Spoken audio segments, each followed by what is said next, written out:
Today, I'm going to explain an action science fiction film called Badland, Road to Fury. Spoilers ahead. Watch out and take care. At the beginning of the movie, we see a large barren land. A young man named Jerome Hoult narrates to us that he hasn't seen this land when it was green, but his father has. Years ago, it used to be home to several farmers who grew wheat and grains on it. However, after drought struck the land, not a single plant has been able to grow.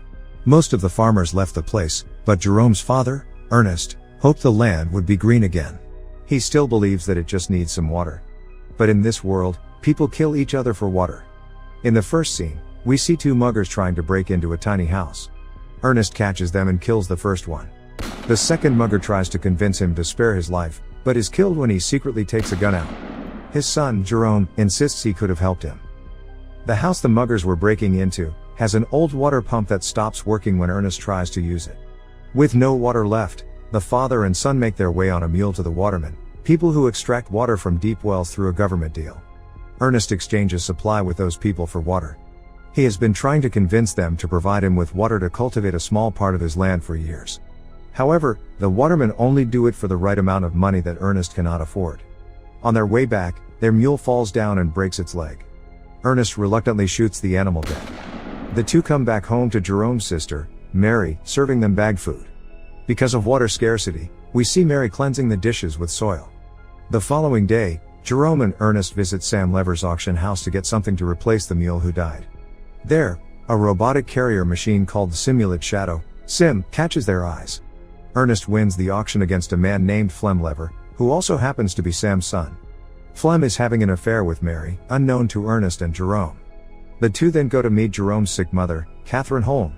She lives in a nearby hospital where she can walk while wired to a special frame. Since the frame is too expensive, they cannot bring her home. Jerome spends his time with his mother that day. Ernest and Catherine kiss goodbye and separate. On their way back, Ernest and Jerome stop at a gas station. We see Ernest take a gulp of petrol after pumping it into his vehicle. The two encounter a couple with a young baby, begging for water. The father, Robbie, wants to sell the baby because they cannot afford to take care of him, but Ernest advises against it and tells him that he'll help them with water. Robbie knows of Flem and Mary's affair, and hints Ernest towards it. At home, Ernest confronts Mary about her sneaking out frequently, but she claims that it is her freedom and tells her father that she hates him. She tries running away, but Ernest locks her in her room and nails her windows shut. One morning, Ernest and Jerome wake up and notice that their robot, Sim, is missing from its shed. Someone had stolen it. Ernest assumes it was Flem and goes to his house, but finds out from Sam that he has left with a truck that morning for the mountains. Ernest then goes looking for him to the watermen, but they knock him unconscious. When he regains consciousness, it is already night. The watermen accuse him of stealing their supplies. Ernest insists that he didn't steal them, but their leader, Caleb, attacks him.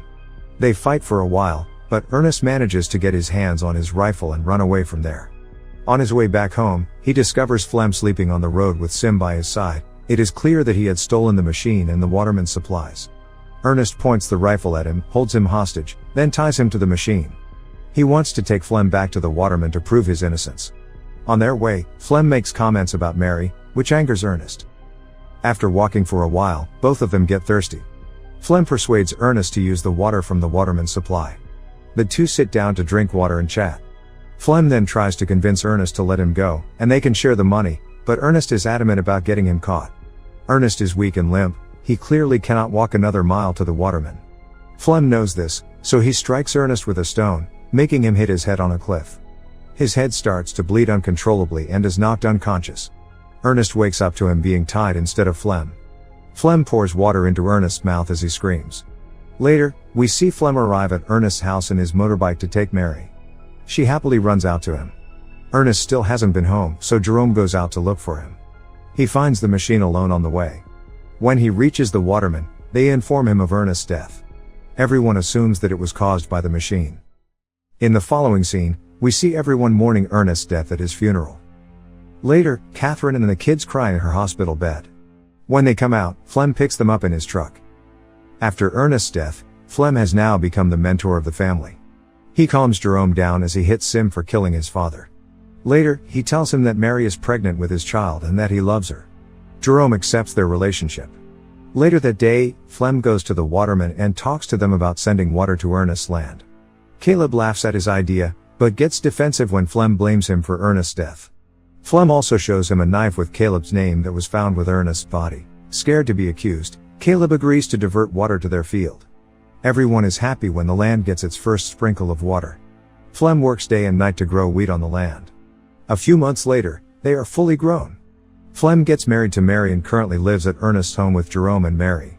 One day, his father, Sam, with some men from the bank approaches their house, threatening to take the land because of Ernest's debt. The debt is too much for Flem to pay, so he takes the machine with him and approaches his friend Robbie that night.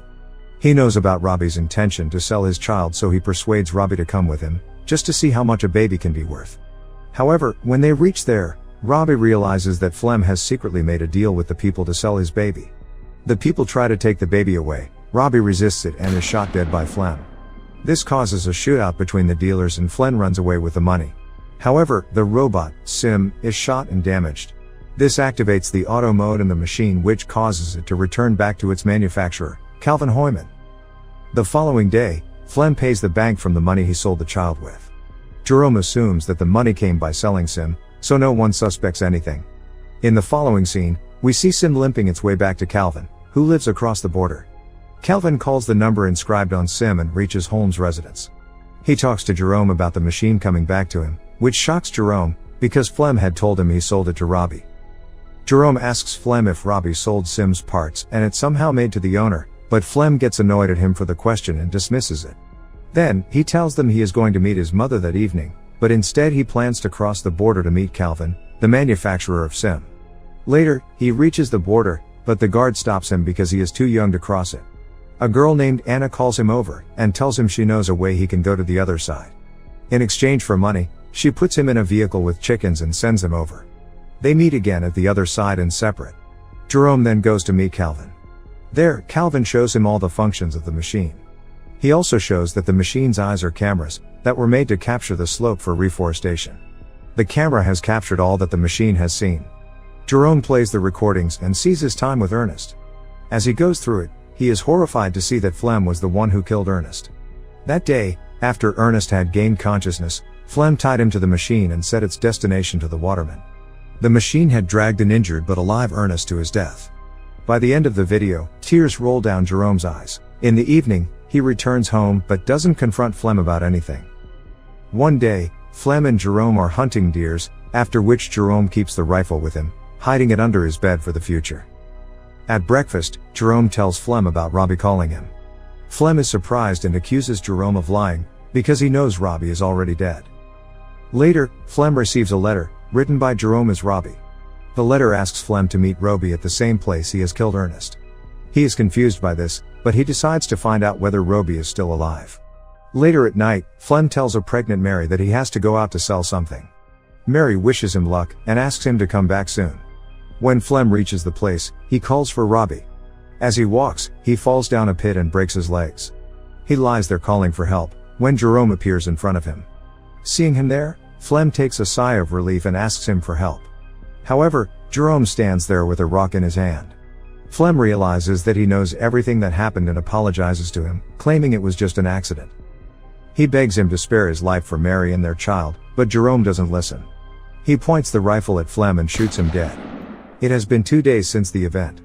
Mary is worried about her husband, but Jerome asks her to wait a little more. He has decided to keep Mary in the dark about both Ernest's and Flem's death. Mary suggests they bring their mother home, because they now have the money to afford the ringing system she lives in. The movie ends as Jerome erases all the video memory from Sim.